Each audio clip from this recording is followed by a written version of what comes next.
So bring it. Early morning, rise up, open your eyes up, looking in the mirror, it gets no clearer. Cause we don't understand our own selves, drowning in sorrow with empty Hennessy bottles upon the shelf. Cause everybody wanna be a king, selling out their soul for this mean green cream thing. Paper chasing, but not facing the facts that as a nation, we all done got lax and letting the devil control us. And thinking like them damn Africans, they sold us. We in captivity because they hold us. Working hard with heavy burdens on our shoulders.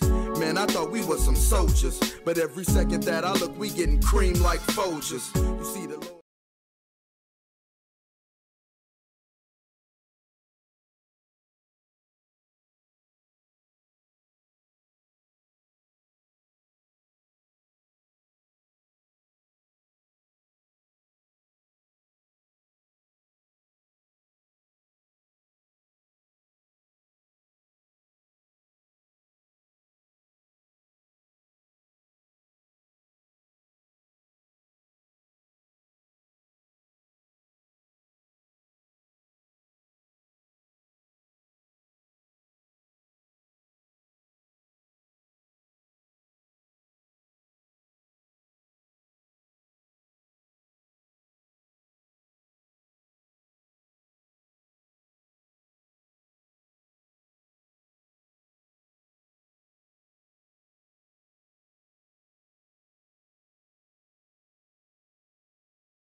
For Israel, where we're doing the raffle tickets for how much? $2. So the raffle tickets are $2 if you want to be a part of that. And what are y'all giving away here? Let's see. Raffle tickets. So it's $2. It's from start. Oh, okay, from the 20th of this month started to January 30th. And first prize is a tunic, armband. Okay, so you got a brother and a sister here. For the brothers, it's a tunic and armbands. For the sisters, is a leather fringed bag. Ooh.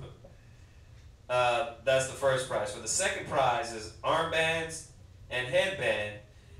And for the sisters, it's a leather Bible cover. That's pretty cool. Y'all threw that in there. And then the third prize is the brothers is a headband and a head wrap. The sisters is a head wrap. Okay. So the first prize is a tunic and a headband. That's not bad. $2. You get a full tunic. You know, your average tunic, and they don't go Rudy Poo with these tunics. They're gonna give you some quality stuff. So we're asking everybody if you want to be part of that. Well, how do people online be a part of it? They can text the number on there, and we'll send them pictures of the raffle ticket, and then we'll put the stuff into the drawing. Got you. Okay. So if you want to do the raffle, the sisters have, you can text 936-524-7680. Okay, that's 936-524-7680. Or you can email them at sistersdoz144@gmail. That's sisters with S DOZ144@gmail. All right, and then you buy the ticket. They'll take a picture of it, make sure it's on record, and they'll put that in the pot for the raffle. What's up? You were saying something? No? Okay. Thought your hand was raised. All right. So that's it for the announcements. All right, we're going to do like we always do. We're going to get class started. And we're going to start out with questions. So we'll wait till they start coming in. And if nobody got any questions, I'm going to touch over a question that was asked Wednesday that I felt Quatazat needed to go over a little more extensive. But I guess that would have took him away from his class. And it's a topic that needs to be answered, you know, a little more extensively. So I'm going to be touching over that if nobody has any questions. There is one question. Yeah. ABC Son of God said, I don't know what to do with my son on the Sabbath. I'm studying, but what should I do with him? He's 4. You know, at that age, you know, they start getting their wits about them. Sit them down and do the tribes. You know, have your rib cut out, tribes. You know, and let them go over that. There is a Abagada song online, right?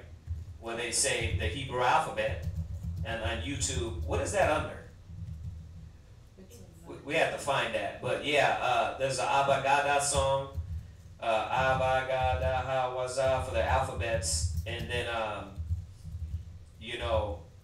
You start them out with small things, you know, at that age, you know, until they get older.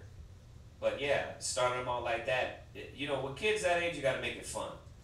And one thing we've been doing over, since this camp's been around, is dealing with the kids from, we homeschool, we daycare, all that. So we're kind of familiar on how to deal with these kids, dealing with them on, you know, things pertaining to the scriptures and little things that you can come up with. There's a lot more. There's a lot more. That's just starting out. You know, start them out with the Abagadas. Start them out with the you know, the tribes. You know, make it fun for them. What's some other ones? Yeah. Well, we have the kids classes on YouTube, the ISBHPK Kids. Those classes are there. Yeah, but he's 4, so what? Ten Commandments. Yeah, of course. Starting them out with the 10 Commandments and stuff. I'm talking about things more fun, because at that age they're comprehending, but not all the way yet. Their attention span is going to be very short. You know, so you got to, like I said, go online and we can look it up for you. But we used to do it with our kids. We used to put the Hebrew alphabets on and let them hear that. I posted it on. You posted it on there? Okay, and then yeah, start them out with that. Then the Hebrew alphabet. You can do the tribes. You can do the 10 Commandments. It all depends on your child's comprehension. You know, how much you know how long they can sit there and actually learn. You know, some kids are smart. They might sit there and pick it all up. They might sit there and be able to go through class. So just determining where you know where your kid is at, that's the level you want to go to. You know, remember, you're not going to go super turbo and start shoving everything down their throat. Just basics, little things. All right, what else? There's another question by Yeah. Jace. What Hebrew calendar do y'all go by, and can you suggest one for me to purchase? The Hebrew calendar we go by is one that the Masharai Yashala came up with, which is all the camps that go to the summit. And it's one calendar. That's what we go off of. So I can get that for you. We can get that to you. Just throw your email in there, and then what we can do is get it and then shoot it to you. Okay? We can do it like that. Yeah. What else? That's it. All right, we'll give y'all a few more seconds. We know how it is. Everybody tries to get online, pill in online. So I'm going to give y'all a little more time to see if anybody has any questions. And then, so send the link out. And that's what we ask all y'all, to send the link out. Send out the link that we send out. Please send that out to brothers and sisters, classes going. I mean, if you know they're about that life. All right? So does anybody got any question in here? No? Okay, all right, we'll wait a few seconds then. We're not going to wait too long. We'll wait a few seconds to see if they have anything. And if not, I'm going to go into this class. It's all good either way. The class I got, it's going to last class. It's a long one. But it's a good one. It's a good one.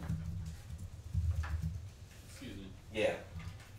Does your class go into that question that you say you were going to expound upon? Which one? That Quadazat, that you said that someone had asked on Wednesday? Yeah. Oh, your class goes into that? Yeah. Oh, okay. Yeah. It was about the occult. Oh, okay. The occult one. That's the one I seen that I felt he should have put more time into that. You know what I mean? But he answered it quick and then he moved to the next question. But that's what I want to go over tonight. That's going to be good for a lot of y'all, man. Take good notes, because this is it's a subject that you need to get down and you need to know, because when you even deal with that word, it's taboo, and and nobody wants to be a part of a cult. So we'll wait a second. Does anybody anything else on there? Wow. Yeah, we'll wait a few more minutes, and then while we're doing that, you can get the black dictionary up there, please, and then that way we can prepare to go into this class here. We give them a second. There's 2 brothers that send their email so they can have the calendar. Okay, yeah, I'll get that calendar for y'all. And I know there's obviously a new one coming up, so I'll shoot that out to y'all. Write their emails down, or text it to me, and then I'll get with the brothers and shoot it to them.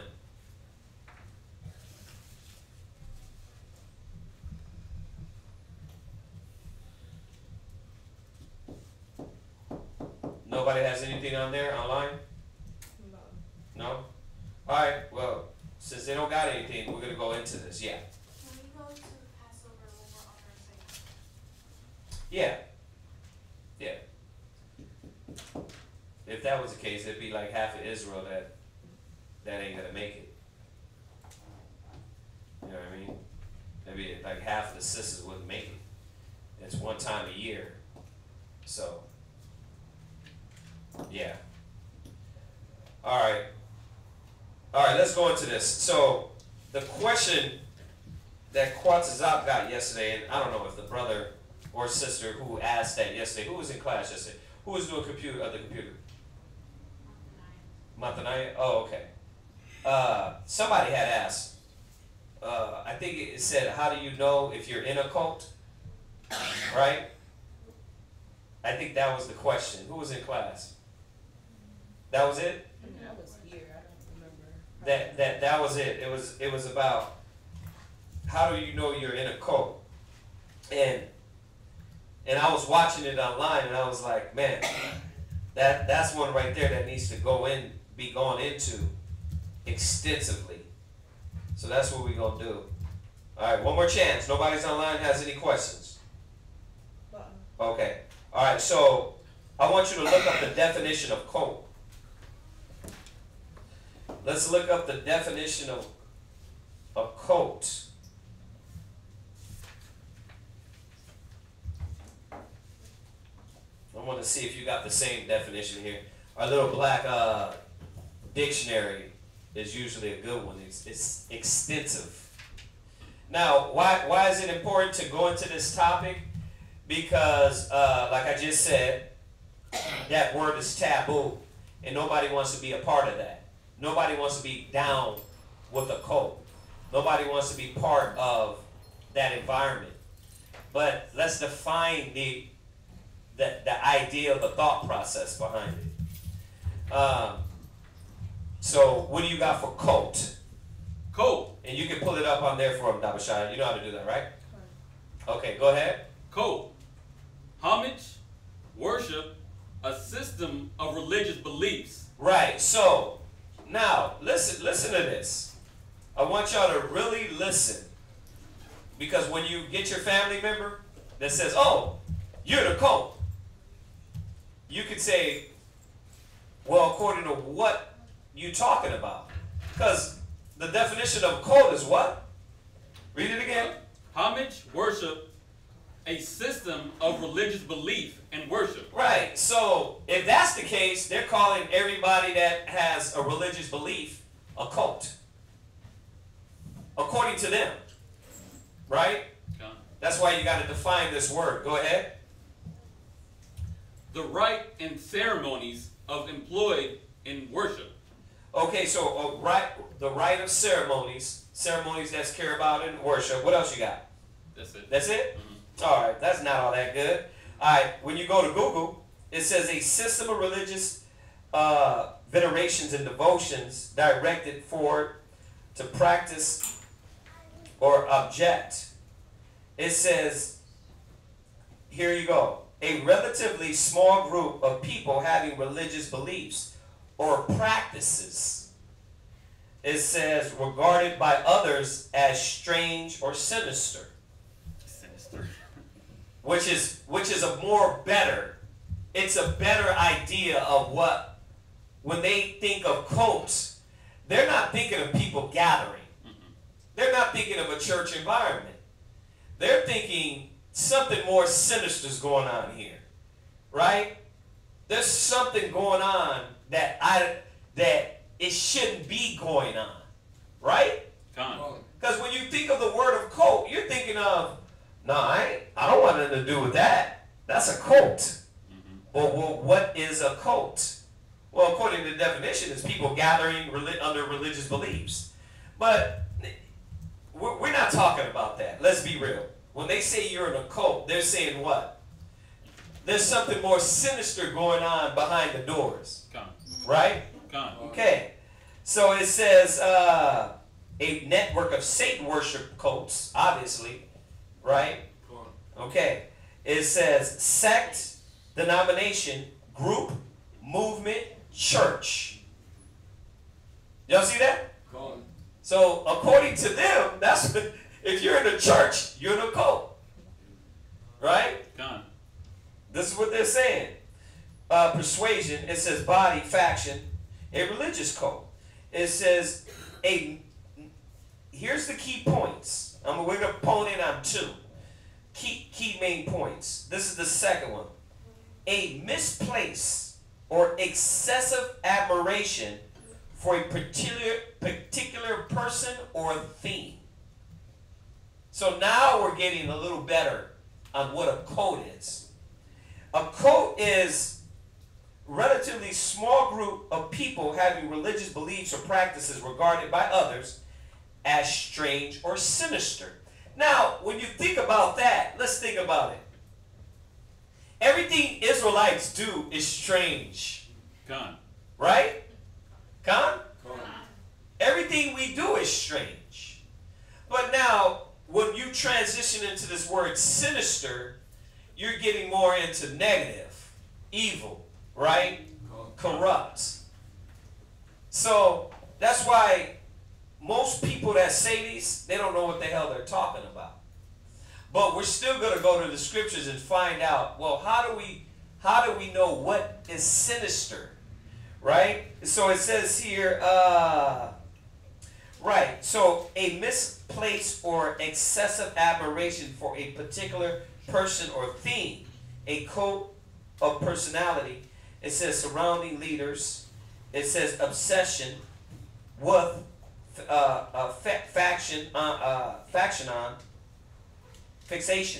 fixation on, mania for, passion for, idolization of, devotion to, worship of, veneration of.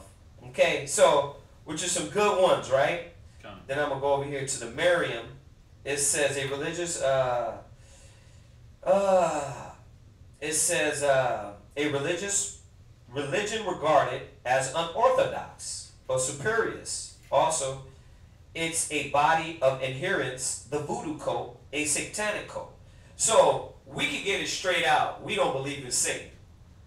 We don't believe in voodoo, right? Okay.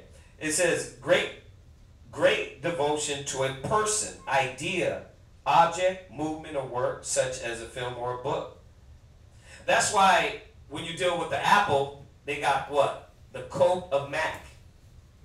Why? Because if you love Apple, you most likely are in the coat of Apple. You got the shirts like them. You when somebody comes with the Android, they're looking at you like, that's whack. Right? You know, you got the iPad, iPhone, iMac, iPro, iWatch. Why? Because you are a cult.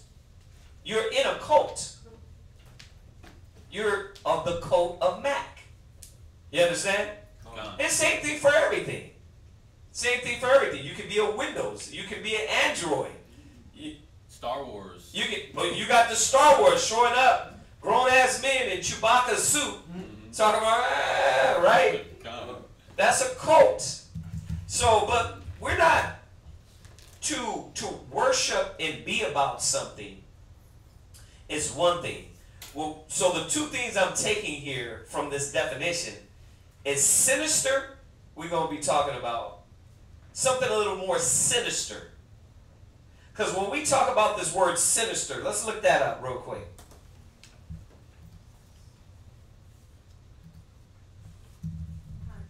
Sinister, what do you got? Giving the impression that something harmful or evil is happening or will happen. Whoa, whoa, whoa. You know what? I'm going to have to pull that up to read it over the mic because that's a good one.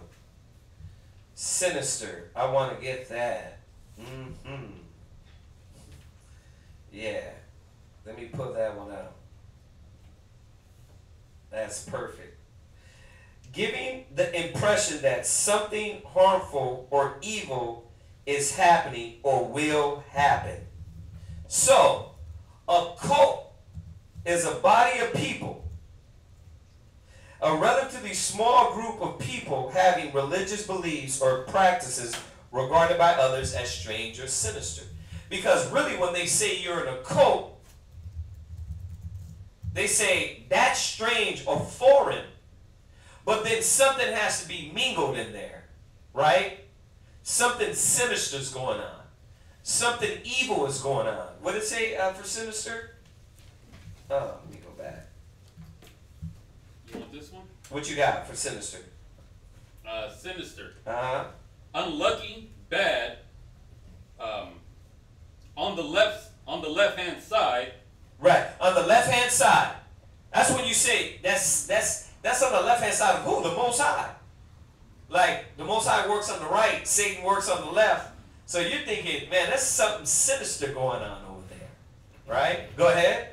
Evil. Uh-huh. Bad. Right. Evil or bad? You see that? Go ahead. Ill-intentioned. Right. Ill-intentioned. Go ahead. Baneful. Uh-huh. Malignant. Malignant. Go ahead. Unlucky. Okay. That's it on that. It got threatening, forbidden, baleful, frightening, alarming, disturbing. So, now we went to the definition. All right? But let's think about sinister. What are the sinister themes when you deal with the Masons or the Masonic?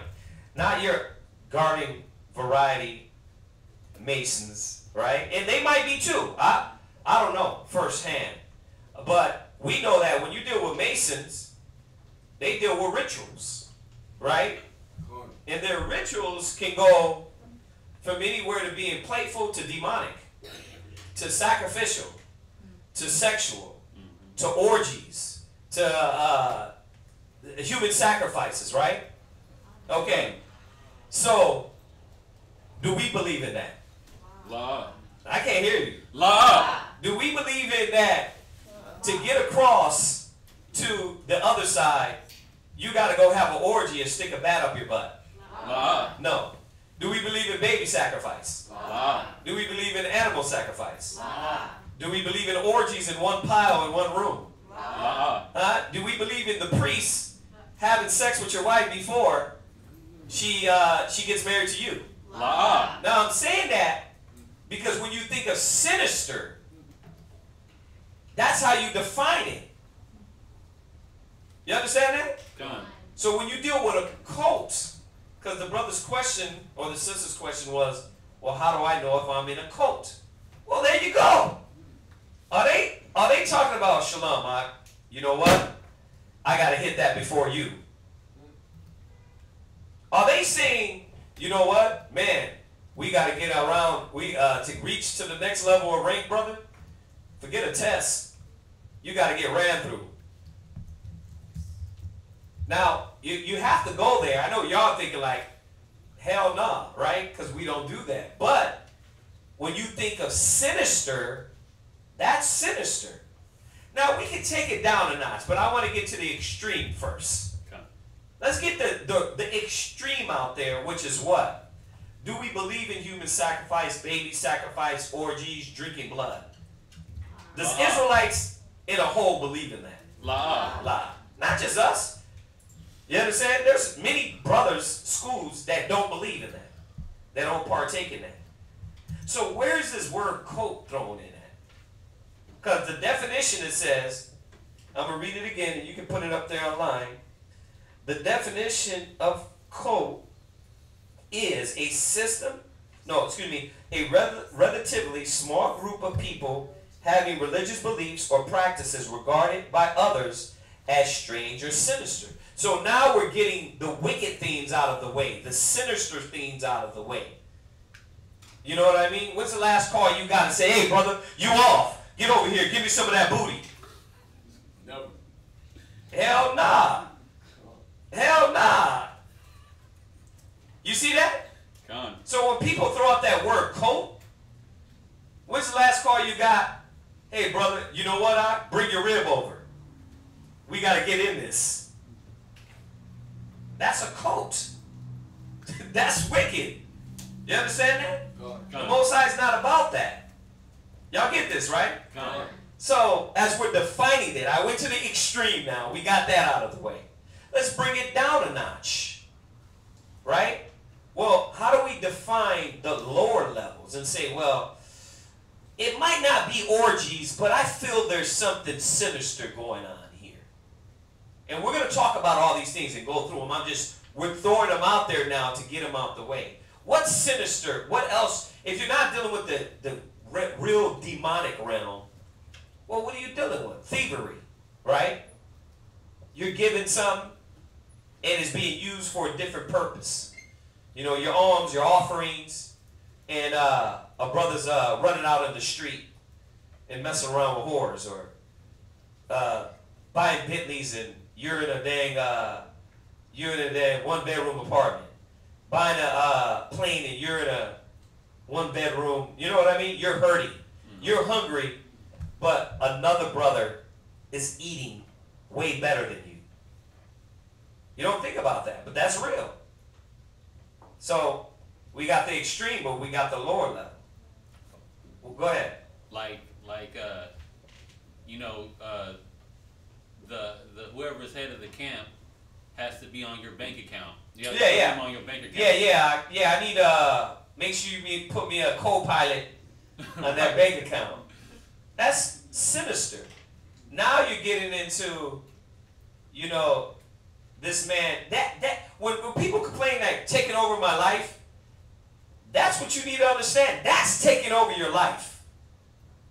When you get the call and be like, listen, we need your rent money. That's taking over your life. You understand that? Con. That's sinister. What else? What other things we can add in there? Because we're gonna go through the Bible, but we want to get these ideas. That way, when you approach, you know, a lot of simple. The scriptures say the simple believeth every word, and a lot of times, it's the sheer fact that somebody says you're in a cult that hurts your feelings, and it's the lack of knowledge to know if you are in a cult. There's a lot of things that are done that's never been done to you in your life that it said that they're strange, right? Con. That was the other definition. It's strange things. Well, there's a lot of strange things that go on in Israel, but are they sinister and are they evil? Law. Well, we're going to see. We're going to see. You're going to be able to determine according to the Bible, according to the scriptures. So we got the high level, we got the mid-level, right? I mean, really dealing with sinister, I don't think there's no low level. I mean, you can go into the intentions of somebody, but at the same time, that can be questionable. You know, like if I were going to your intentions, like your motive, you know, because you get that too. A lot of brothers come in and sit down. You come in for camaraderie. You come in for to deal with women. Or women come in to deal with man. That's part of a code. It's a low level, but you're not here for the true intentions of the scriptures. You're not. You're doing some more what? More what? Sinister. You're doing some more sinister.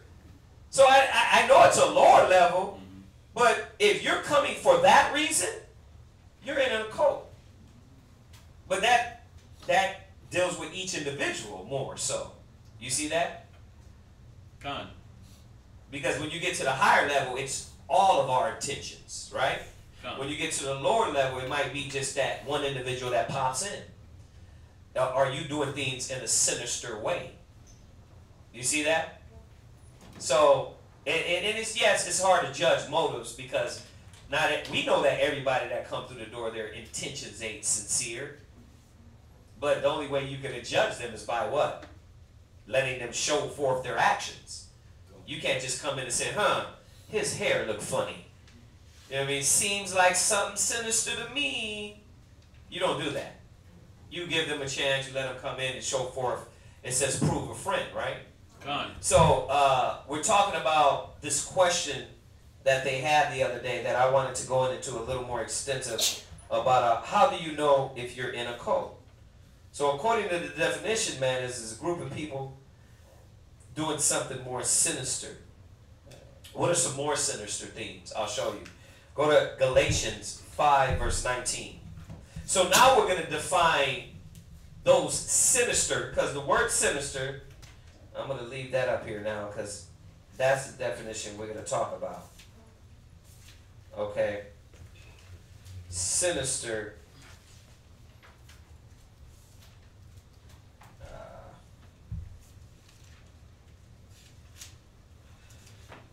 Sinister.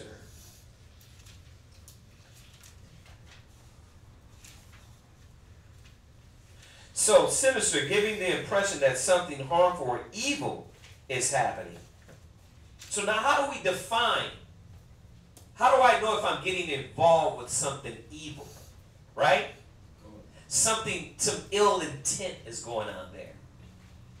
You see that? Now, we know the carnal, or just a good definition of it, but let's go to what the Most High said. Read that. Galatians 5 and 19. Galatians chapter 5, verse 19. Go ahead.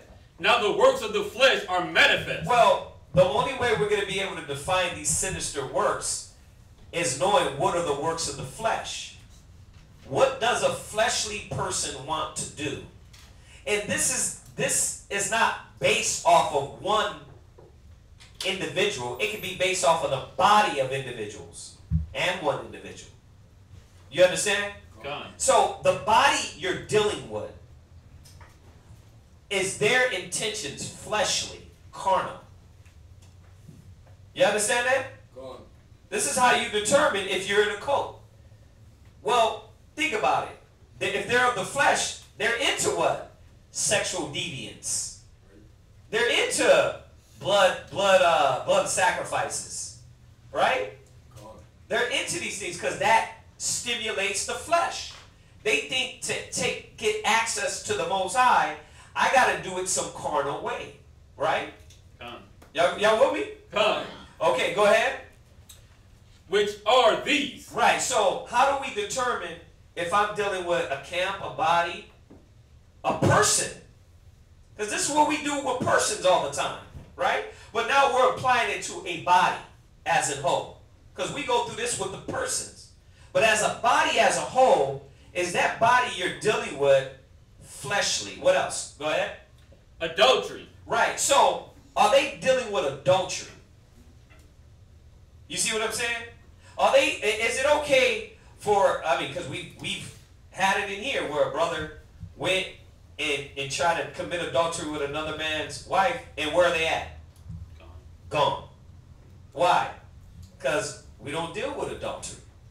You can't just come in here, spy out a woman, because that's what niggas do. Because these niggas that come off the street, they're in that Christianity mind state. Right? They're in that occult mind state. That's the real occult. But we're going to let all the scriptures come out. Adultery. So the body you're around, are they promoting adultery? Could you just pop from this woman to that woman to this sister to that sister? Go ahead. Fornication. Right. Are they dealing with fornication?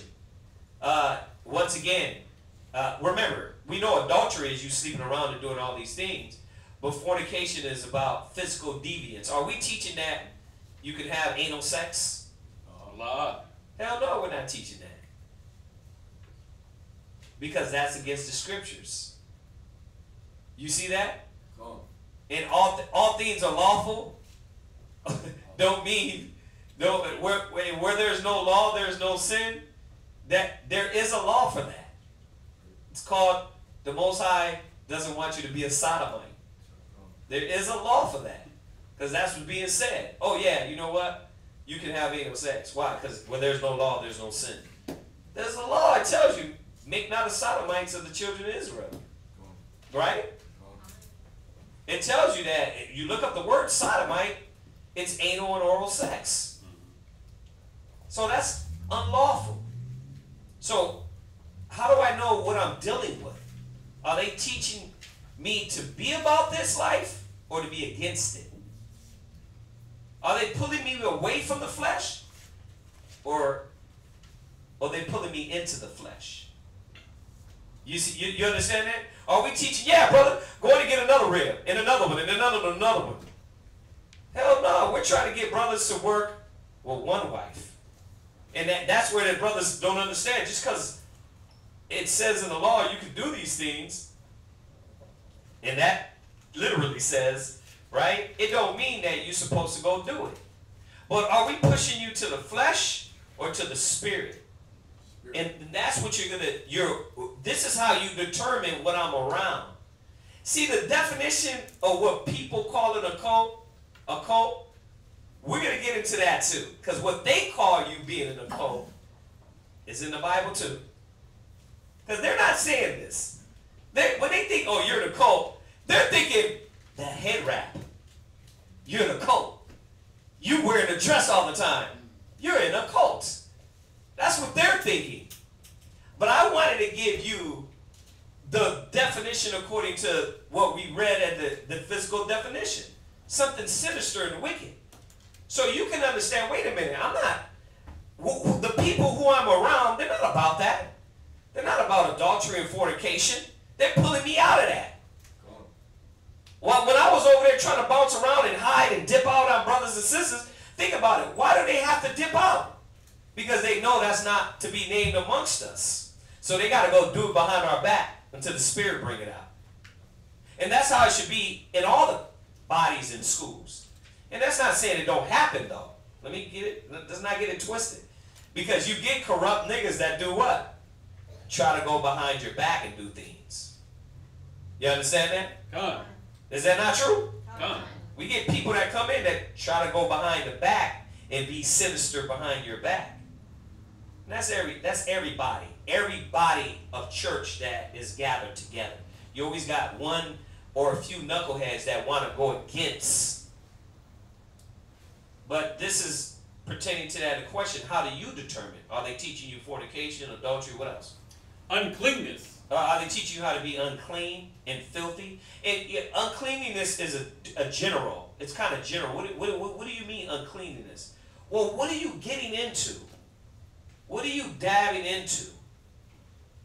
Once again, to the extreme, blood and baby sacrifice, right? But bringing it down to a lower level, what is the brothers teaching you in that body?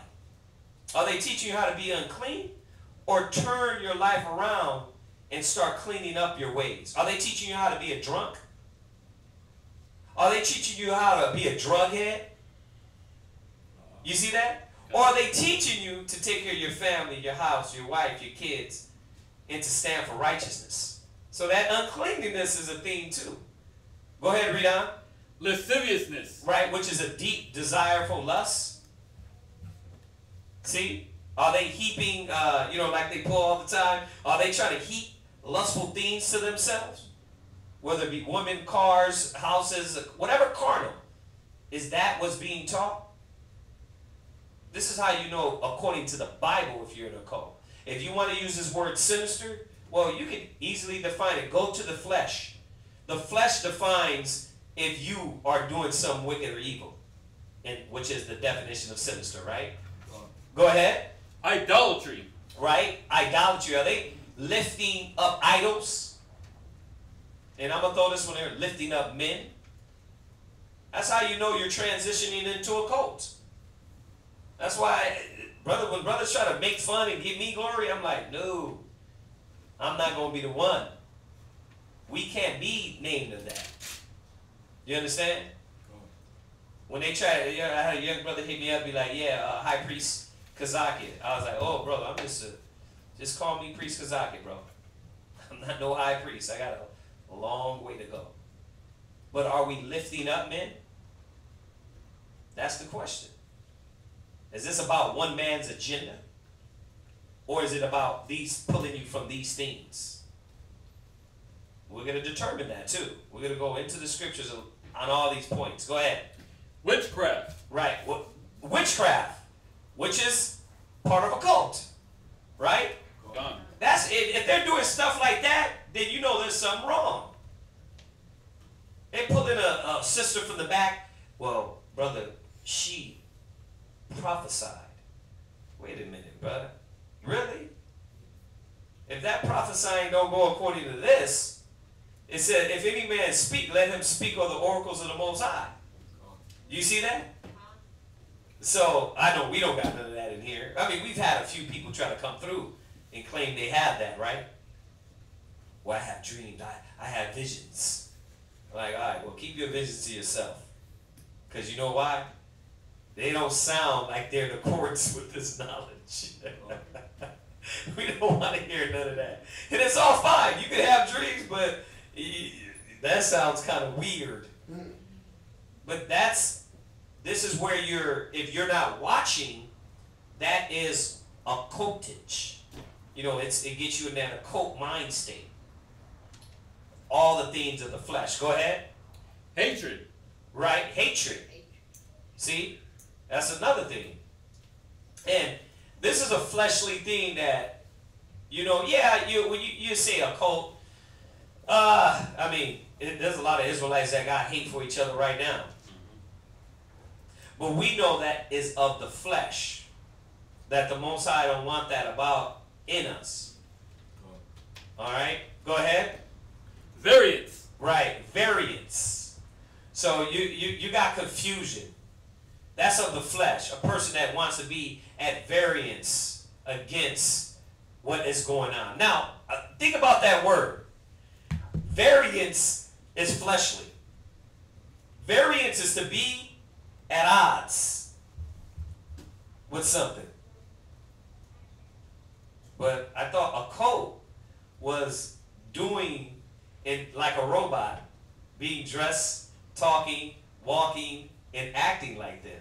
Because that's what their idea of occult is, right? You dress, you walk, you don't even talk the same no more. Look at you, you're changing. Right?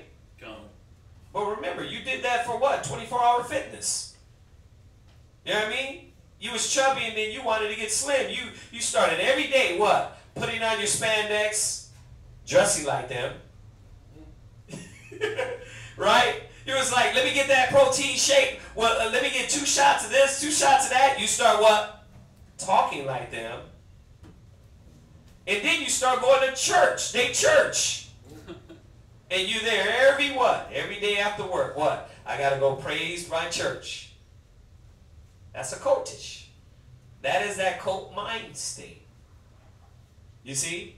So it can't be you dress, you talk, you walk. If that's the case, then listen, everybody is in a cult. Everybody's in a cult then. Because why? All the niggas that's saying it, they talk like Rihanna, they talk like Lil Wayne, they smoke blunts like them, they think like them, they sag their pags like, sag their pants like them, right? Gone. They're in a cult too. See, that I'm just showing you, before we go into it, the defining of what they think is a cult is way off.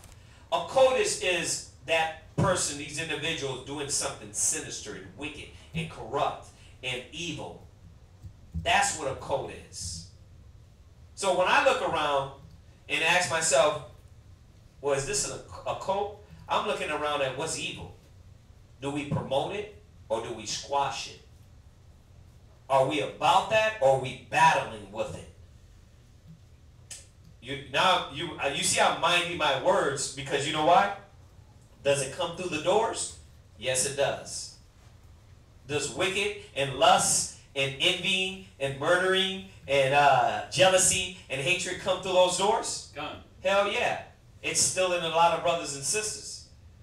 But what are we doing? We're going at odds with it. We're not promoting that. You're warned against that. We're warned against homosexuality. We're warned against fornication. We're warned against idolatry, adultery. Right? Gone.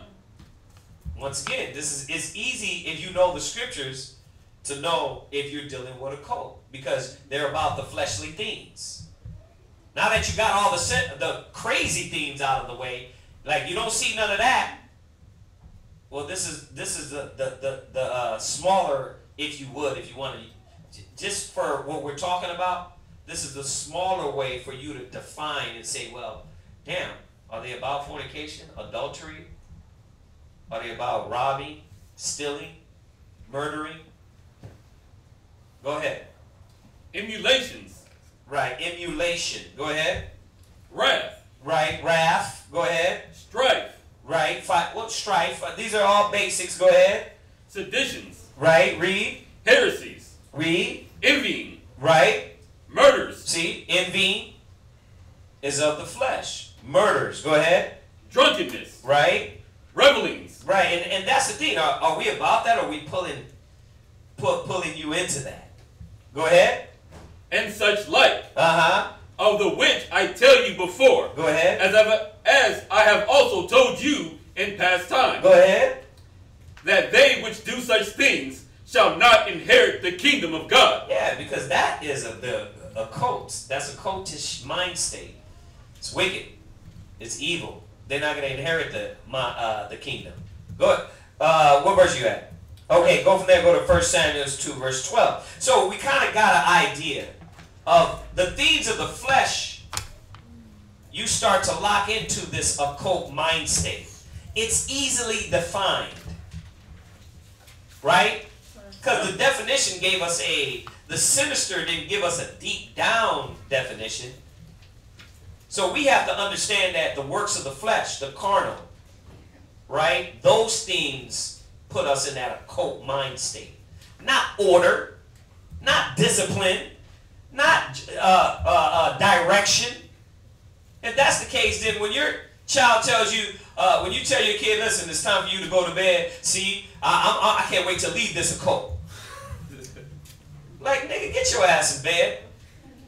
Right? You understand? God. That don't make no sense. If that's the case, if you talk about order, discipline, and unity, then everybody in the Senate, in the Republic, in the government, the police force is in a cult. You see how you can't play that with us? You can't play that. Oh, because y'all got order. Because you got direction, y'all in a cult. Because you telling me to get an order, that's a cult. You're out of your damn mind. Well, we're going to go through the scriptures to find out, is that a cult? Or is it righteous? Or is it sinister? Is it wicked? But let's read this verse. Let's get a little more sinister things. 1 Samuel 2, verse 12. 1 Samuel chapter 2, verse 12. Go ahead. Now the son of Eli were sons of Belial. Right, so sons of Eli. See, Eli raised Samuel. Okay? He was a priest. But Eli's sons, they were sons of Satan. Belial is Satan. Now, once again, we're talking about a cult, right? We're talking about sinister. Well, how do you know? Right? It can be easily defined. Watch. His sons were children of Satan. But they were in the priesthood. They were in the priesthood, but doing things demonic. It's going to define it for us. Go ahead. They knew not the Lord. They were acting like they were doing the will of the Lord, but they didn't do the will of the Most High. Read. And the priest's customs with the people was that. Right, so the priest's customs with the people was that, and he's going to explain. Go ahead. When any man offered sacrifice, the priest's servant came. Right, so when somebody would offer sacrifice, the priest servant, he will run up. Where are you at again, Doc? 1 Samuel chapter 2, verse 13 now. Right. So anytime you would offer sacrifice, right? Remember, we're thinking of sinister, we're thinking of wicked, right? God. So this is what was sinister. This is how you know if you're dealing with a body that's sinister. So the priest would go get the offering, right? Go ahead. The priest's servants came, while the flesh was in seething with a flesh of 3 teeth. Okay, you got to read it clear. So where verse are you at? Verse 13. Right. So read it again. And the priest's customs with the people was that when any man offered sacrifice, the priest's servant came, while the flesh was in seething. Right. So the flesh was boiling, right? It was being roasted. Go ahead. With a flesh of 3 teeth in his hand. Go ahead. And he struck it into the pan. Go ahead. Or kettle. Or cauldron. Or pot. Go ahead. All the flesh brought up the priest took for himself. Right. So the offering for the priest was supposed to be for all the priests, but he would come and take it all for himself. That's sinister. You see that? And that's why we here teach about that you can't come here and get this knowledge and then go home and sit down and give it to your family. This knowledge is for everybody. It's for you to learn this to teach our people. Because remember, we don't got this. We don't got this no more. You know, nobody's coming and giving food, right? But like I said earlier, what can be sinister? Where you give alms, offerings, right? And you got like the priests flying over you with a jet in a damn in a storm, and you need help, or the church doors ain't open to the homeless and the sick and all these things, right? Nah, we gotta none of that. We're not giving to the homeless. We're not giving to you in hurt and pain. This is another way to say what they were doing, right? They were worried about themselves. They weren't worried about the people. So when you deal with a cult, that's what you're dealing with. You're dealing with a priesthood, an office of people that are first carnal, they're sensual, that are devilish, and they're not worried about how they deal with the people. You understand that? Come on. Go ahead. So they did in Shiloh. Right, go ahead. Unto all the Israelites that came thither. Also before they burnt the fat, the priest's servant came. Right. And said to the man that sacrificed, give flesh to roast for the priest. Go ahead. For he will not have sodden flesh of thee, but raw. Go ahead. And if any man said unto him, let them not fail to burn the fat priestly, and they take as much as the soul desireth, that he would answer him, nay, but thou shalt give it me now. And right. So what you're getting here, very choppy, is that the priesthood, they weren't following the service. These cats, Eli's sons, they were wicked, and they were taking from what was supposed to be everybody's. Jump down to verse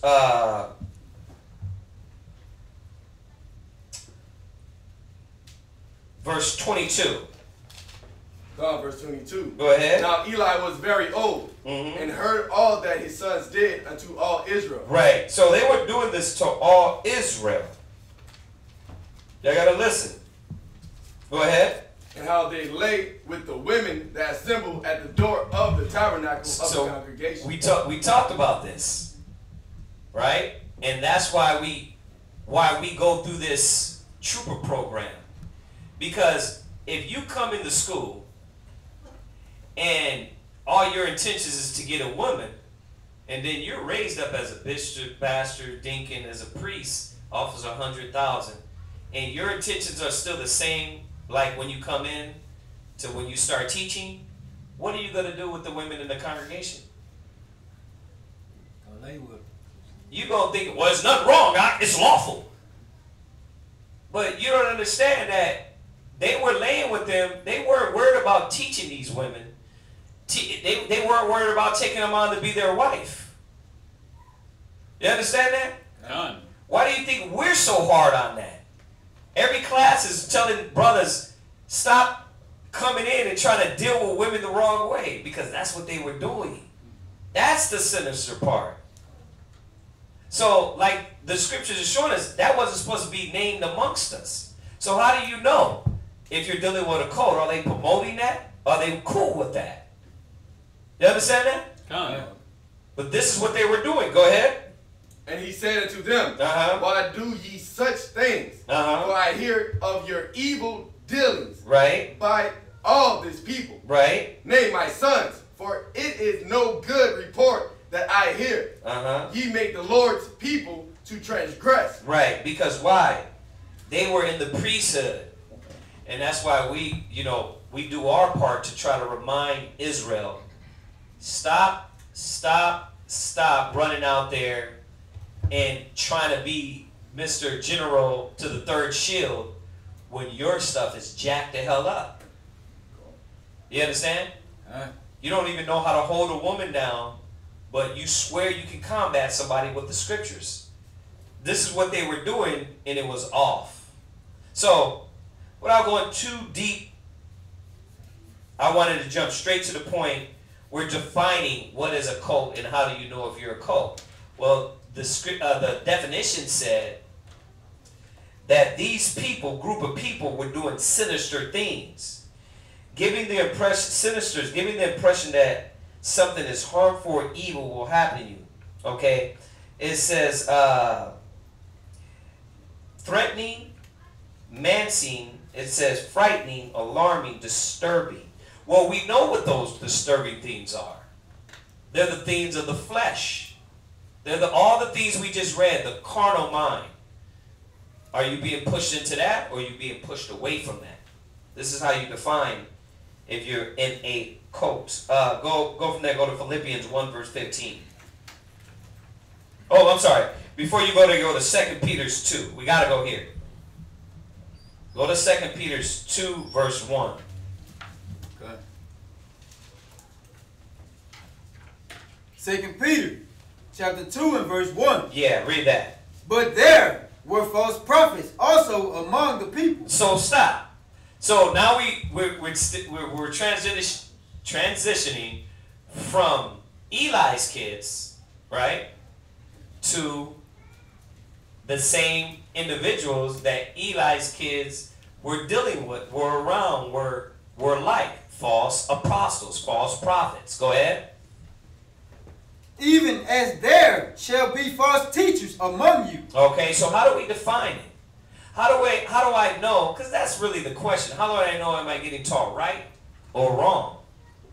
If so far, do y'all understand that you be being pulled into fleshly things? That's how you know you're taught. You're being taught wrong. You understand that? Come. All right, go ahead. Who privately shall bring in damnable hearsay. Right. So how do you know if something is false? Well, you're dealing with the cat that brought in damnable heresies. What's a heresy? He say, she say. Like different doctrines. Let's go. Let's look up the word heresy. Let me show you. Because I think this is doing two things. It's showing us what a code is, but at the same time, it's showing us that I don't know if I should say it, man.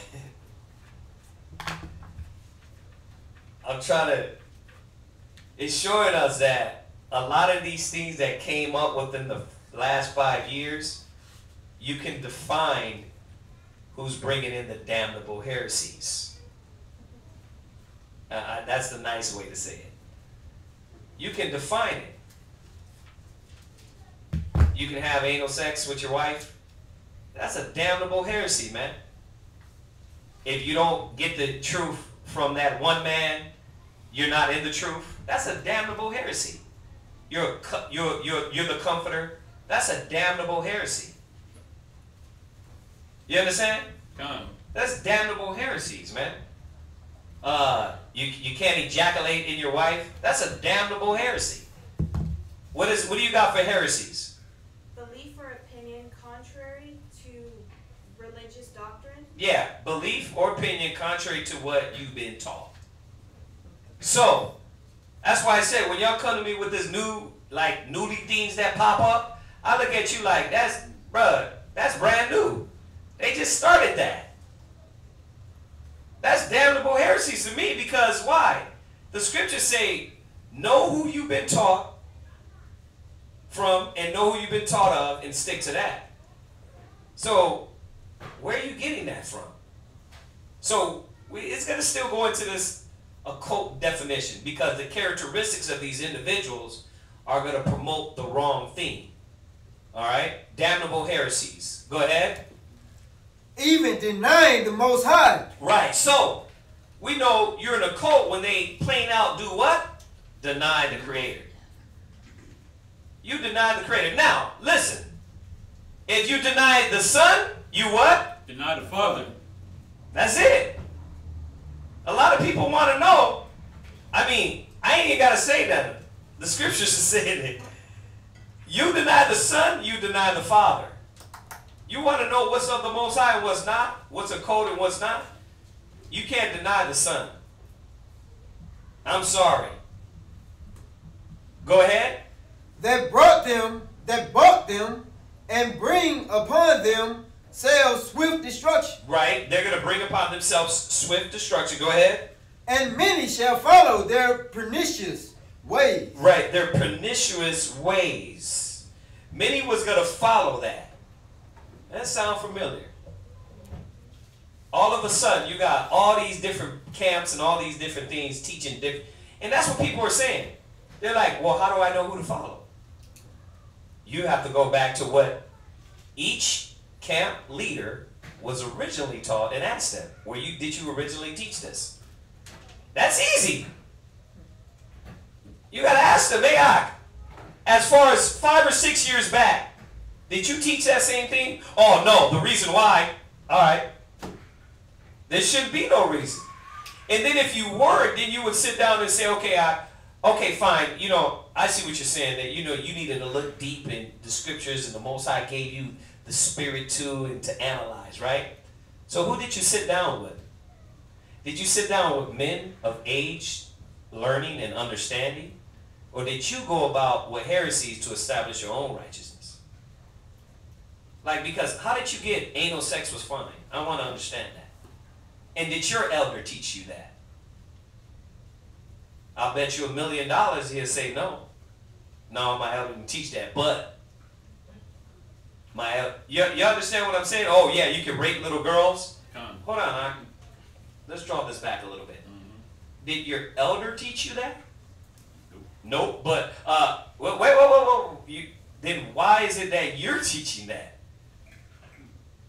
So when you deal with cult, because now you got to think about it. If somebody can rape, it's okay to rape your daughter because the brothers told the brother, they bumped into him. He was like, y'all teach that a man can rape. They were like, that's book though, that's book. Like, okay, so I want to have sex with your 9-year-old daughter, that's fine? They think that's fine. This is where a cult starts to transition out of the scriptures to a cult. Why? Because they brought in damnable heresies. It's a heresy. It ain't even in the scriptures. You understand that? What you got? Good definition. Heresies. A doctrine, principle, or set of principles at variance with established or generally received principles. There you go. And like I said, I feel sorry for a lot of you new people, but for me it's easy. I know that we never taught that. So it's simple for me, but y'all got to go through the rigmarole of YouTube and going through figuring out, well, how do we know? Just go ask. When you hear it, be like, ask them. They'll tell you, no, we didn't teach that. You know what I mean? We didn't teach that, but we're teaching it now because this and that and that. Well, your elder was supposed to go sit down with other elders, not come up and sit down. That's like me sitting down with y'all brothers and be like, hey, what do y'all think about this? You're a trooper. You're a member. How is it you're going to be able to sit down and discern to the level of a man 30, 40 years in the truth? It ain't going to work like that. It don't work like that. And I'll show you why. We're going to go into this topic when we talk about a cult. What else you got? Especially an opinion or opinions contrary to the established religion faith. That's what heresy is.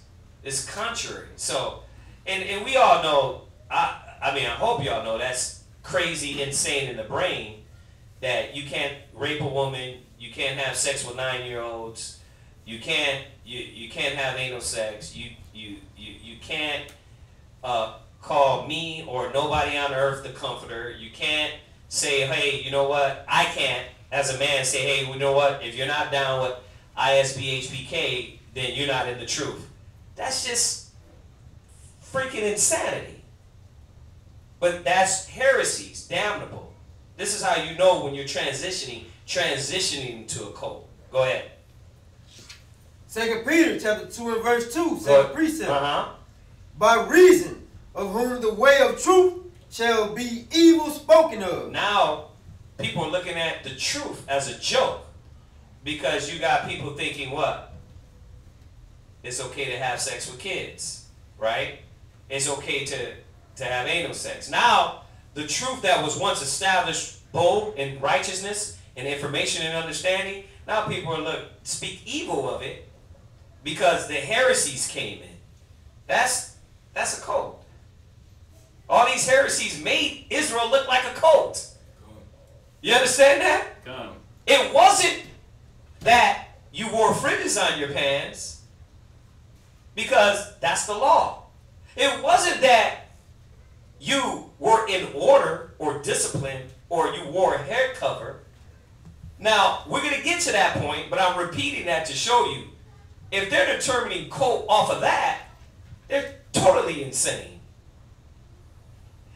If they're determining cult off of you making a class every Monday, Wednesday, Fridays, and Saturdays, you did that for high school. You did that for college, right? You did that. It can't be that. What has to define you being in a cult is the things of the flesh and the things against the Most High. Go ahead. 2 Peter chapter 2 and verse 3. Uh-huh. And though covetousness. And through covetousness. And through covetousness. Right, which is getting something that is not yours. Right, go ahead. Shall they with feigned words. With what feigned words? Go ahead. Make merchandise of you. Right, because why? They covet what is not theirs. That's why you hear me say a lot, you're not my flock. Most High, you're the Most High's flock. Why? Because that's going to put you in the mind state of, you're here to serve the Most High, not man. You understand that? God. That's why I say that. Because to keep you grounded and understand what you're doing, it's better in that way anyway. Because when you fear man, that can go away like that. When you fear the Most High, that ain't going nowhere. You understand? God. So, we're going to get it. I'm transitioning little by little into that, the man theme. All right, go ahead. Whose judgment now of a long time lingereth not. Right, because their judgment is going to come. That's why we have to beware what you're doing, how you're doing it, and how you're delivering this word. You got to beware. You got to watch yourself. And you can't be prideful when you're corrected and told. Y'all see that? God. Like your intentions are off, you're doing things off, and then you get cocky and prideful. We can't be like that. Go ahead. And their damnation slumbereth not. Right. He's saying that they're going to get what's coming to them. Go ahead. Verse 4. Uh-huh. For if God spared not the angels that sinned, right, but cast them down to hell, and delivered them into chains of darkness, to be reserved unto judgment. What verse are you at? Verse 5. All right. Jump down to, you're going to jump down to verse 9. 2 Peter chapter 2 and verse 9. Uh-huh. The Lord knoweth how to deliver the godly out of temptation. Right. Go ahead. And to reserve the unjust unto the day of judgment to be punished. Go ahead. But chiefly them that walk after the flesh. So, that word comes up again. You get a lot of this falseness coming from, right? Well, why are they false prophets? Because it always has something to go against the Most High and keep you in the flesh. Instead of changing you, it somehow is pushing you in. You know, how many brothers loved anal sex in the world? You loved it, right? But then you come in the truth and it's okay. There was supposed to be a difference. There was supposed to be a difference, but how could they pull you back in? Through the flesh. Through the things of the flesh. Go ahead. But chiefly them that walk after the flesh. Right. In the lust of uncleanness. Right. So they walk after the flesh in their lust. Read. And despise government. Right. So they despise government. So they teach order, but did things out of order to get their message and point across. How is it you're going to have your congregation obey you or follow, right? But then you didn't follow your elder. You left off from what he taught. How does that work?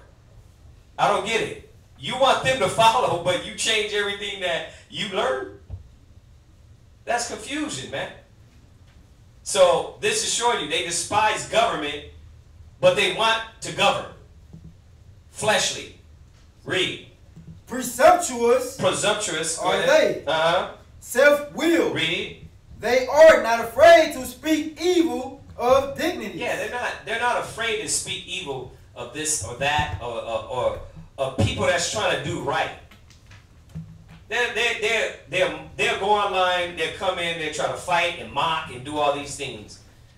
But all we have to do is stand back and understand. As long as we're not on that path, we don't take no part in that. You understand that? Go ahead. Whereas angels, which are greater in power and might, bring not railing accusation against them before the Most High. Yeah, do y'all understand why I went here? I don't think y'all understand this. What it's showing you, when you get into this occultic mind state, you start banging on camps. When the angels didn't even bang on nobody. They knew their order. Y'all see, we don't have to go out there. I don't have to go into nobody's chat and talk about any other camp. I don't have to, when I see them on the street, I don't have to act like they're Crips and I'm Bloods. You're getting into a cult mind state. You understand that you're the only camp that got no, it's confusion. You understand that? Gone. So this is why I'm reminding y'all the angels didn't bring up railing accusations. Why is it that brothers do it? Because, and I'm going to say this, mind you, they're transitioning into that cult mind state, and that's where we get the bad name from. Think about what people get angry about. They're like, man, y'all got the truth. The one brother in San Antonio, he was like, no, he was actually in Florida. Banabal was in Florida. And he met the brother on the street. He said, there's a brother teaching on this block. He said, a brother teaching on this block. He said, a brother teaching on this block. He said, they're all teaching the same thing. Where's the confusion at? But you know, the thing is that pride. You got pride. Everybody wants to be Mr. Kemo-Sabe. And that's where people are like, well, what's the difference? Now, and I always say this, mind you, there is going to be a difference. It has to be. So don't get caught up. The Bible tells you it was going to happen. So don't act like now the truth is no more just because some brothers became heresies. They don't make the truth. The truth is still the truth. Right? It's still the truth. The work still needs to be done.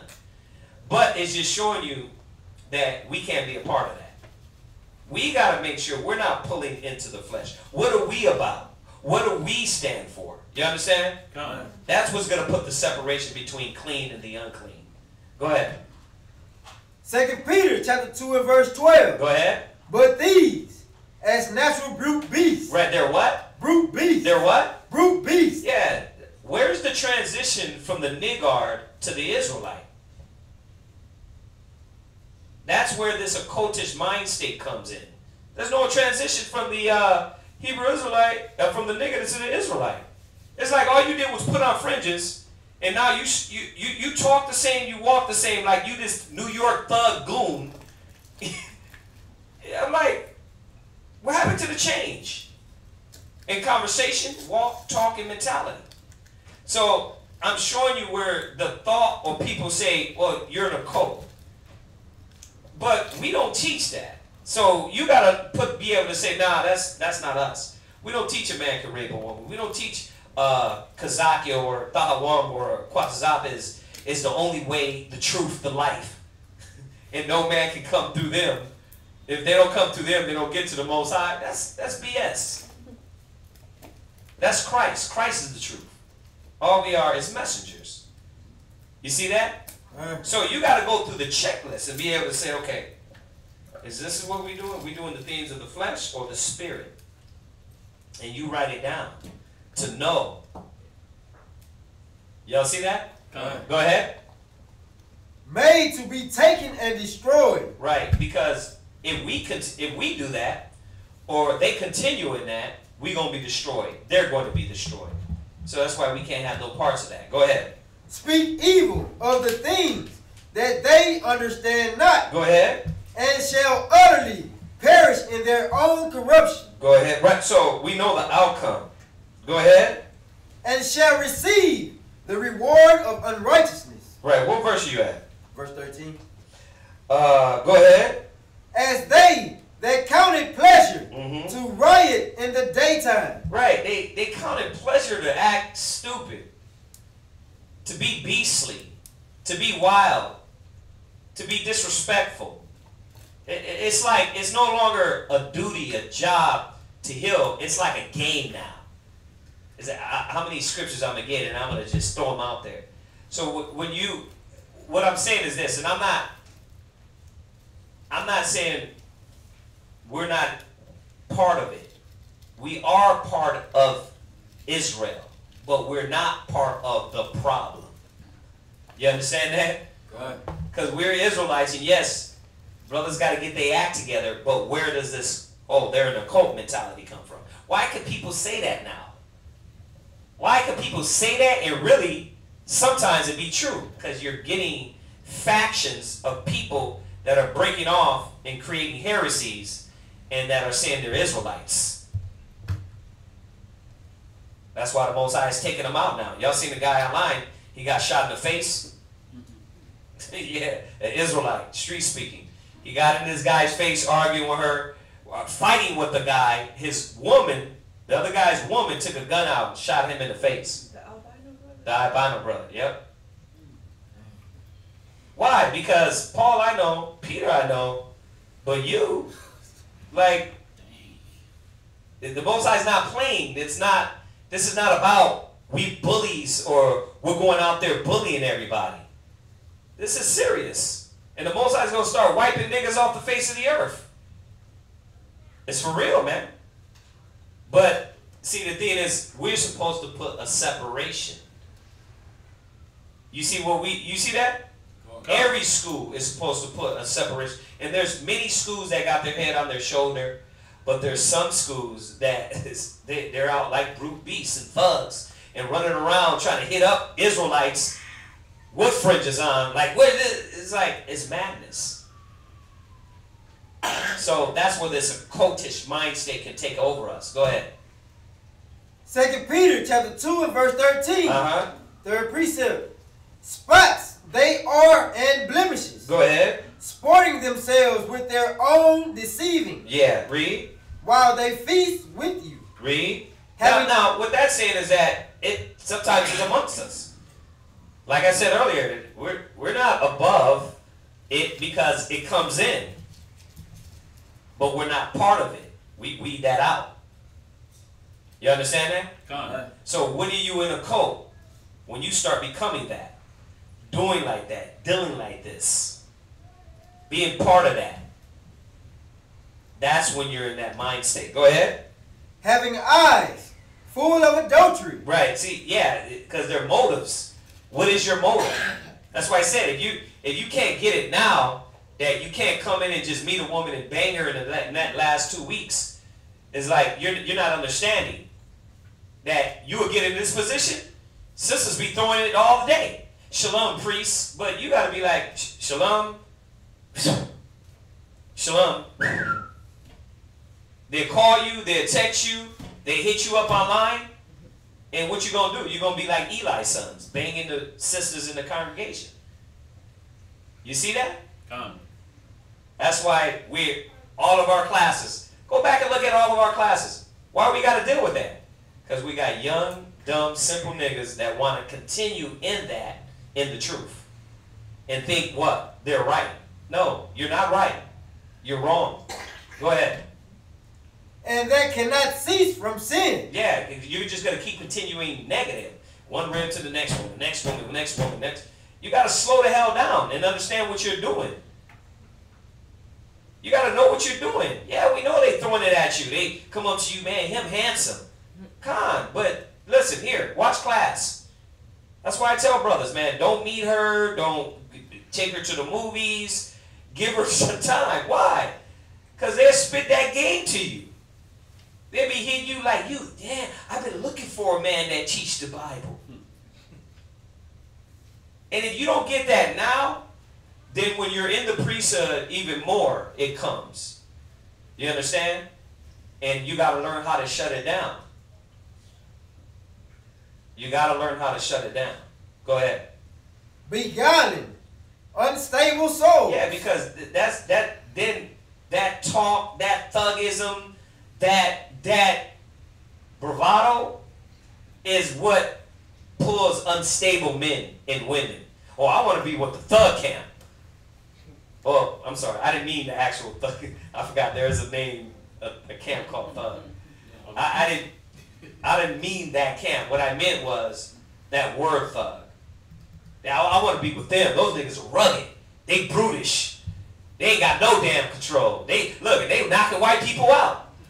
Like these niggas over here, they Christians. Why? Because we got more discipline, more wisdom. Because we can talk you down. But they pull unstable souls. Oh, I want to go to the camp that has anal sex. Let me go over there. I want to go to the one. Oh, I want to go over to the camp. They can have as many women they want, and nobody gives a damn. They can deal with whores, and it don't matter. I'm gonna go to them. Nah, man, that's insane.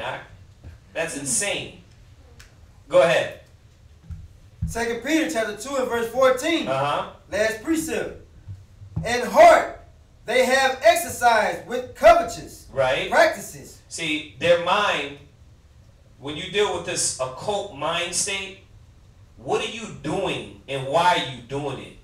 Are you doing it to covet something, to get something that's not yours? Or are you doing it because you're doing it out of your true heart, your true mind? That's when you deal with that word occult. It said sinister. So are you being sinister? Are we being sinister? You see that? Right. That's why you got to make sure that mind ain't in you. I know it ain't in me. I know what I'm about. Go ahead. Cursed children. Go ahead. Verse 15. Which have forsaken the right way. Right. And are gone astray. Right. Cursed children. And are gone astray from what? What does a child go astray from? Their upbringing. Their upbringing. Like, bro, what are you talking about? Like, that's something new. And you just came with that about your ass. Because why? Because you just want to be Mr. Right. You want to be Mr. God. And that gets into our next points. So that's it on that. So we're talking about this word occult. We're talking about how do you know if you're in a cult.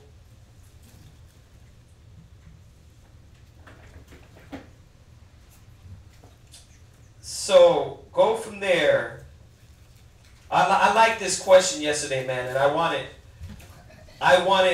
to go into a little more deeper than Quatzazab. He touched on it, but I wanted to really get into it.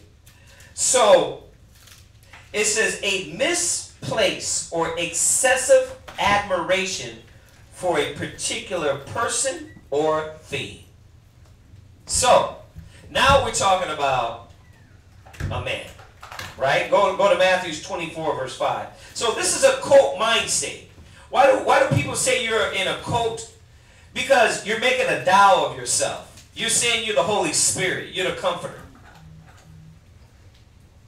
You're saying that nobody can get the truth unless it's through General Kazakia. Right? And I'm using my name. I don't say that.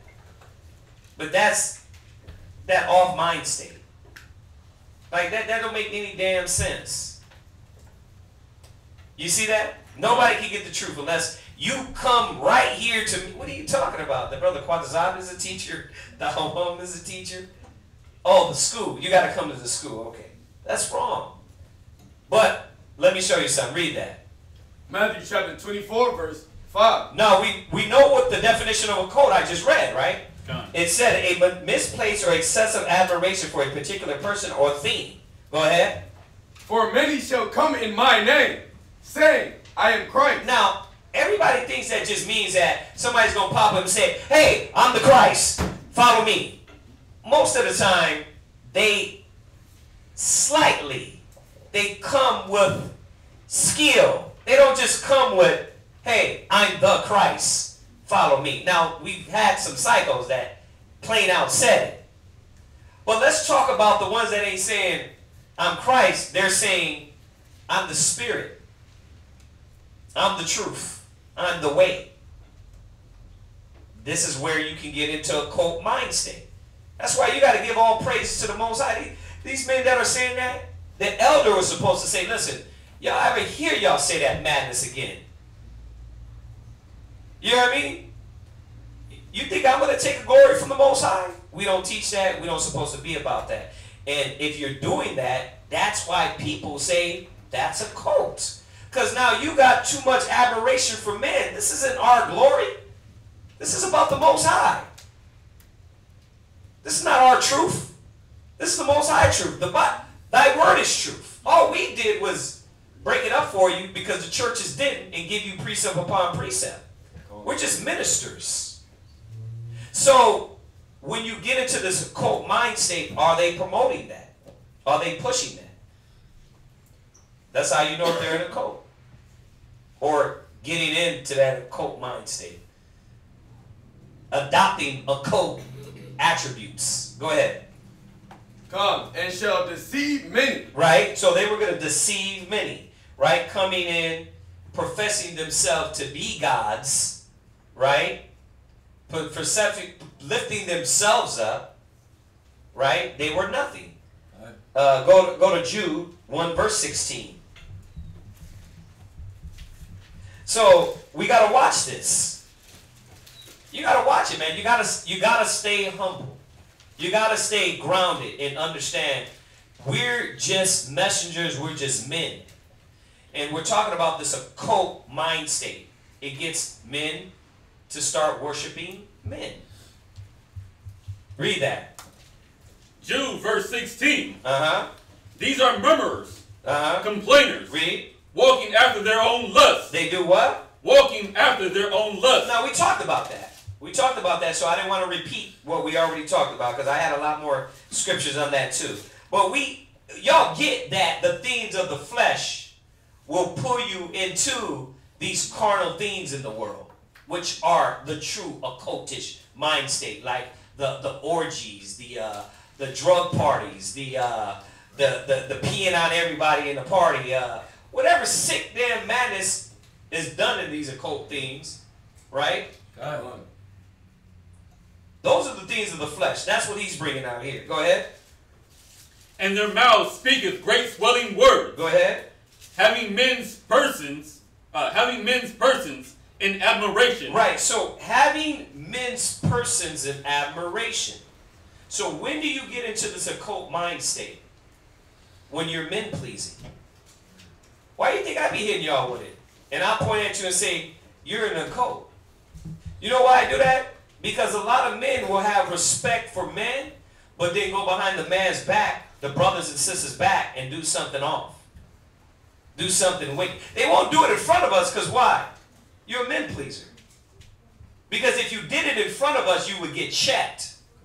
And you would get told, hey, that's wrong, that's off. That's one way.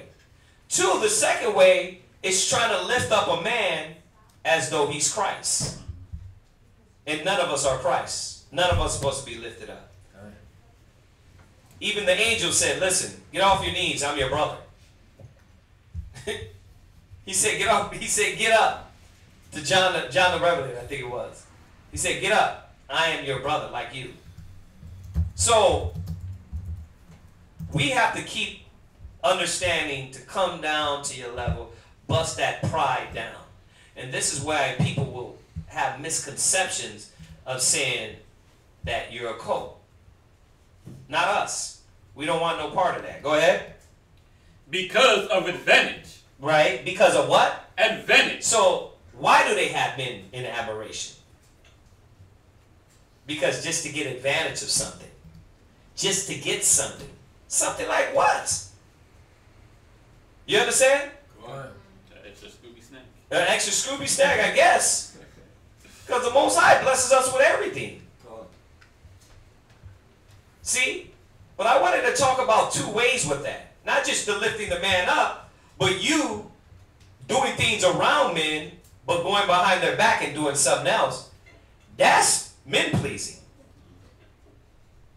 And you still are lifting a man up. Why? Because you're not recognizing that the Most High is still watching you. You act like because the man don't see that the Most High, he don't see you. He sees you. You're a men pleaser. We don't supposed to be doing that. See? So, many coming in this spirit of worshiping men. What verse are you at?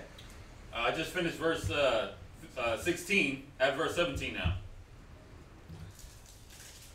Jude, right? Come on. Go ahead. But, beloved, remember ye the words which were spoken. Oh, no, that was it. All right, so go from there. Go to Jeremiah 17:5. So now we're talking about with this definition of cult, about a misplaced or excessive admiration for a particular person or thing. Okay? We're talking about that point. Now we gotta really understand this, because I'm gonna touch on some other scriptures too. We gotta really understand what this is saying. We gotta really understand what mind state not to be in. Okay, watch. Read that. Jeremiah chapter 17 and verse 5. Go ahead. Thus said the Most High. Cursed be the man that trusted in man. Right, but what does that mean though? I want somebody to tell me what does that mean. Because I got a whole line of other scriptures that's going to give you the other side. So I want to see if your knowledge according to scriptures, you know what that means. I'm a wanna. Well, at the last scripture when you said they do it to get their extra Scooby snack. Yeah. And I was thinking they have to do that because their ways aren't pleasing the Most High, so they're not being blessed the way that we get blessed. So they got to do that because they're not getting no blessing. Right, they're not getting blessings, so they're trying to go through man to get position, what rank, a woman.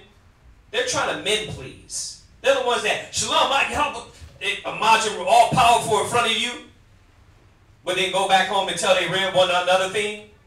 Like, you're a men pleaser. Same thing with sisters too. Who had the hand raised? Go ahead, you was going to say. Oh, I was just going to say, one that trusted in man, just basically saying, like, whatever a man telling you, like, you taking that for face value over the word of the Most High. Yeah. Yeah. What else? Oh, I had a question. Okay, what's your question? Okay, what... Like, the reason why I answer yours that way, because that was slightly right, but slightly wrong. Because we're taking man, we are listening to man. See, but what is it talking about making flesh your arm? Like, you depending on, like, you acting like the blessing and stuff supposed to come from that man. There you go. You're forgetting that these things and everything come from the Most High. So you're doing things for advantage through men. You're not holding it up or doing what you're doing for the Most High. You're doing it because men, the camaraderie, the brotherhood, whatever's in your brain, you got a lot of people that do it for ulterior motives instead of saying, no, let me worship the Most High sincere from my heart. You see that? What? I would say, on the men pleasing, what if that's not what you see yourself doing? Because your thoughts and your motives are towards the Most High, but then people on the outside that see you as a man pleaser. Well, a man pleaser is defined by his actions and what he do and what he does. So you're going to be known by what you do. If you're doing things that show forth you're pleasing man, and you're going back and doing something else, right, behind the back of these men or women, whoever, that makes you a men pleaser. Why? Because you're doing it in front of them. I'll give you an example. we'll sit in class, we'll go over class, and we're going through the scriptures about men don't beat your ribs, right? Then the brother gets home and says, listen, if you even tell them or you try to counsel with Kazaki and them, I'm going to whoop your ass again. You're men pleasing. So your rib comes, she comes to class and she's like, hey, Shlum, sis, how you doing? Tawab. Like, but, and you're like, what? Shlum, everything's okay. But knowing that in class we don't teach about that. Right. You see that? Come on. You're men pleasing. You're acting like you're one way in front of brothers, in front of men, and then you're going behind the back and doing another thing. Okay. Right? Brothers, how many brothers have came in trying to get high, and then we're like, bruh, you getting high? No, I'm not doing that.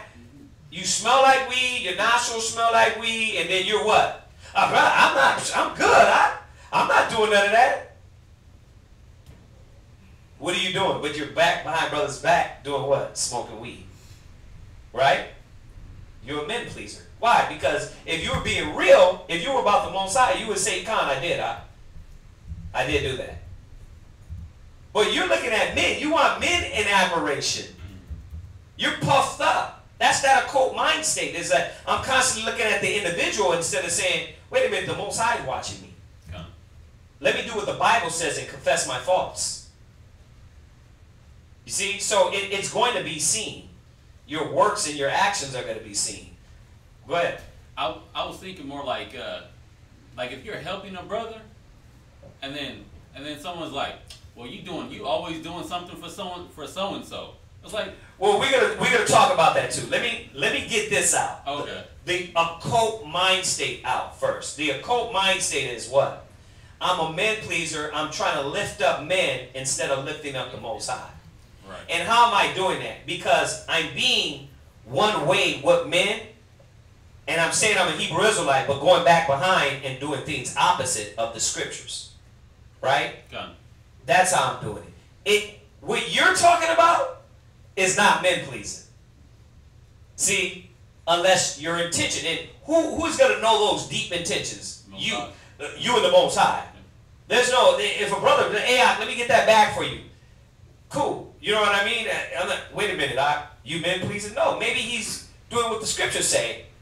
He says, give a prophet a cup of water. Mm-hmm. Right? Every time you bring a brother a cup of water, you be like, oh, that brother's men pleasing. Maybe he's just like that. There's a lot of brothers like that. There's brothers that just, let me get that for you. Let me do this for you. You see what I'm saying? So that doesn't determine a man men pleasing. What determines a man men pleasing if he's doing ill dealings behind the men that he's trying to act right in front of, but going back and doing something else. Men pleasing ain't helping the brother out. Men pleasing ain't being a servant, because then the scriptures would be false then. Think about it. We're going to touch on that a little bit. Go to, before we go into that, let's finish up this point about lifting up men. Psalms 118 and 8. So, just once again, so you can have a real good understanding of, nah, I ain't in no cult because I ain't promoting this, I ain't promoting that, I ain't promoting this, I ain't promoting that. When you tell me I'm in a cult does things sinister, and I've been amongst these brothers and sisters. I know what Amawana does. I know what Shara does. I know, for all I know, I can say these individuals are outstanding. I know what this brother Ray does, Ariad does, Quatazab does, Athahawam does. For all I can say, I know. Now, if they're doing stuff behind my back, then they're men pleasers. I can't speak on that. Right?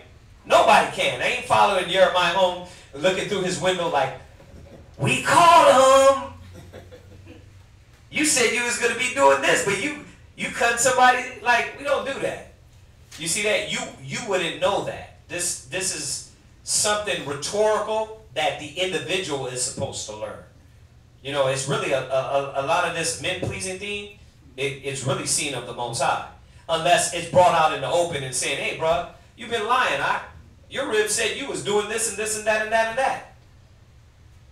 But you told us you was doing this, right? So read that. Psalm chapter 118, verse 8. Go ahead. It is better to trust in the Lord than to put confidence in man. Yeah, you put confidence in man. A lot of people do that how? A lot of brothers and sisters use men as crutch instead of saying the Most High has to be my crutch.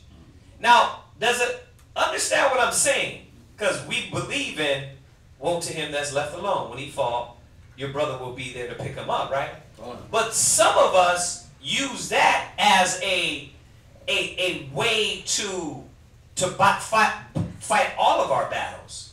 You won't use humility and following the commandments. You will use what? The crutch. Your brother. You see that? So you lifted up men to this point to where man is my arm. They're the one that I'm reaching out to first. You're supposed to be reaching out to the Most High first. You understand? Doesn't mean we don't have brotherhood. Doesn't mean we don't have brothers amongst us. Doesn't mean a brother that don't tell us what to do, a brother doesn't check us or correct us. Doesn't mean a brother don't help us up. It just means that before I need that, I got to look into myself and say, is the Most High my backbone? You see what I'm saying? Is the Most High my strength? Am I following that? And every man needs that, because as you see, my 25 plus years in the truth, I've seen so many men fall off. Close brothers to me. Close brothers. Hours of talking and communicating and Hebrew Israelite stuff, and man thought you were road dogs. When they rolled off, I was like, dang, what? You kind of felt like really you lost a brother. And if you don't still stay connected to the Most High, that will hurt you so much. Same thing with ribs, right? How many brothers do that with ribs? It's like, dang, she was road dog, friend, this and that and that. But your connection wasn't to the Most High, because your connection is to man. Uplifting man. Now, let's take it to the extreme. David Koresh, right? Let's take it to the extreme. You're the comforter, right? We know that ain't supposed to happen. You understand that? God. But there's a strength that you're supposed to have in the Most High too when you go down these steps of this men pleasing. Because there's an extreme level, and then you go down a little further, and you know what it is? There's a level of you doing things just to be seen of men. Y'all see that? Go ahead. It is better to trust in the Lord than to put confidence in princes. Right. All nations compass me. Right. So y'all see that? It's better to put trust in the Most High than confidence in princes. Go from there, go to Psalms 146 and 3.